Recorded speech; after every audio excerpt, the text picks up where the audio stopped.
মাথায় টুপি পরে একজন মুসলিম যুবক মসজিদের গম্বুজ ভাঙছে। এটা দেখে অন্তত আমার মতো অনেক মুসলিম তার গর্বে বুক ভরে যাচ্ছে যে একজন মাথায় টুপি পরা সাচ্চা মুসলিম মহারাষ্ট্রে মেহবুবে সুবহানি মসজিদের গম্বুজ ভাঙছে। এটা দেখে আমরা অন্তত মুসলিম সম্প্রদায়ের মানুষরা গর্ববোধ করছি।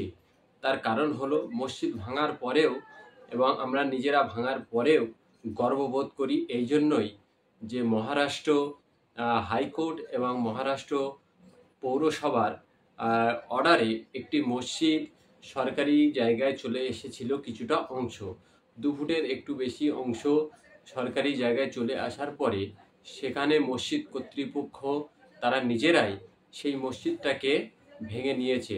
অর্থাৎ এটা দেখে গর্ববোধ করা হয় ইসলাম ধর্মের যে রীতি এবং নীতি আছে সেটা হলো মসজিদ হবে নির্দিষ্ট একটি ব্যক্তি বা মুসলিম সম্প্রদায়ের নিজস্ব জায়গার উপরে, কখনোই কোনো জোর করে জায়গা সরকারি জায়গার উপরে নামাজ হতে পারে না। অন্তত মসজিদ হয়ে সেই মসজিদে নামাজ হতে পারে না।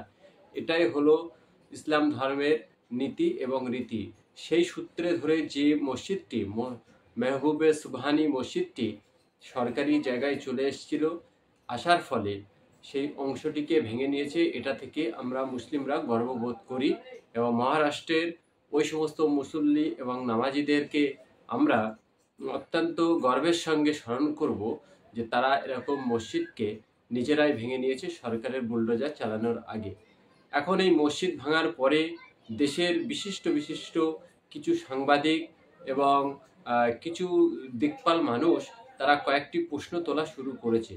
প্রশ্নটি হলো যে একটি মসজিদ 2 ফুট সরকারি জায়গার উপরে চলে এসেছিল এবং তার হাইট কিছুটা বেশি হয়ে গেছিল। তার জন্য যদি মসজিদটিকে ভেঙে নেওয়া হয় তাহলে সারা ভারতবর্ষ জুড়ে লক্ষ লক্ষ ধর্মীয় স্থান ব্যাঙের ছাতার মতো এখানে সেখানে গজিয়ে উঠছে।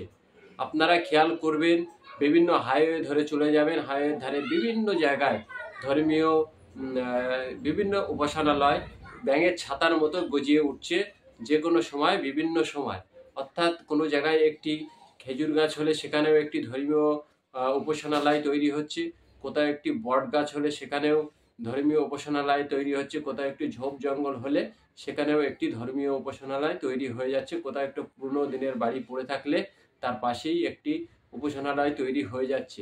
এখন এই উপাসনালয়গুলো সম্পূর্ণরূপে সরকারি জায়গার উপরে গড়ে উঠছে এবং এই উপাসনালয়গুলো যখন কংক্রিটভাবে তৈরি হচ্ছে এবং যখন রাস্তা বা যাতায়াতের সম্প্রসারণের করার জন্য সরকার ব্যবস্থা নিচ্ছে, এগুলো বাধা হয়ে দাঁড়াচ্ছে।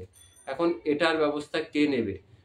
যে মসজিদটা 2 ফুট চলে আসার জন্য সরকার নোটিশ দেয়, অথচ তার সেই রাস্তার 2 ধারে অসংখ্য ইনলিগাল বিল্ডিং হয়েছে, সেগুলোর কোনো নোটিশ সরকার দেয়নি। অন্তত মহারাষ্ট্র হাইকোর্ট, মহারাষ্ট্র পৌরসভায় যে নোটিশ সেটা থেকেই পরিষ্কার হয়ে যাচ্ছে।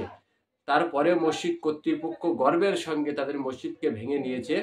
এটা যেমন আমাদের গর্ব, তখন তেমনই আমাদের আরও কিছু সাদা মনের কালো প্রশ্ন থেকে যায় যে রাস্তার ধারে হাজার হাজার ধর্মীয় উপাসনালয় গজিয়ে উঠছে।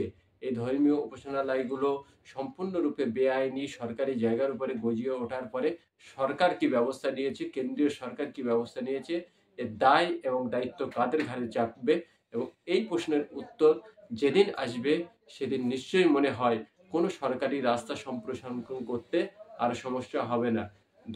নিজের ধর্মের প্রতি আস্থাশীল এবং অপর ধর্মের প্রতি শ্রদ্ধাশীল, এটাই হলো ধর্মের মূল কথা। অতএব আমরা অবশ্যই আমাদের ধর্মের প্রতি আস্থাশীল, অপর ধর্মের প্রতি শ্রদ্ধাশীল, কিন্তু কখনোই কোনো ধর্মীয় স্থান সরকারি কাজে বাধা হয়ে দাঁড়াতে পারে না।